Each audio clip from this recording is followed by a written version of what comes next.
મારું નામ ડોડ વિશાલસિંહ ભૂપતસિંહ, અત્યારે આણંદ ફાયર બ્રિગેડનો સ્ટેશન ઓફિસરનો ચાર્જ છે મારી જોડે.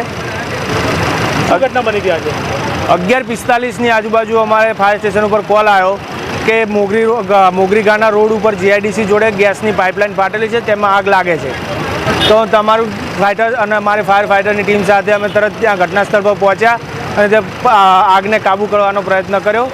અને ચરોતર ગેસની પાઇપલાઇનવાળા જે વ્યક્તિઓ દ્વારા તે લાઇનને આગળથી બંધ કરવામાં આવી અને સતત 30 થી 45 મિનિટ સુધીની કામગીરી બાદ અત્યારે આગને કાબૂમાં લઈ શક્યા છીએ અને અત્યારે આગ બંધ થઈ છે. કેટલા ફાયર ફાઇટર હતા? ફાયર ફાઇટરમાં 2 ફાયર ફાઇટર છે, એક આણંદ ફાયર સ્ટેશનથી આવેલું ફાયર ફાઇટર છે અને એક વિદ્યાનગર ફાયર સ્ટેશનથી આવેલું ફાયર ફાઇટર છે.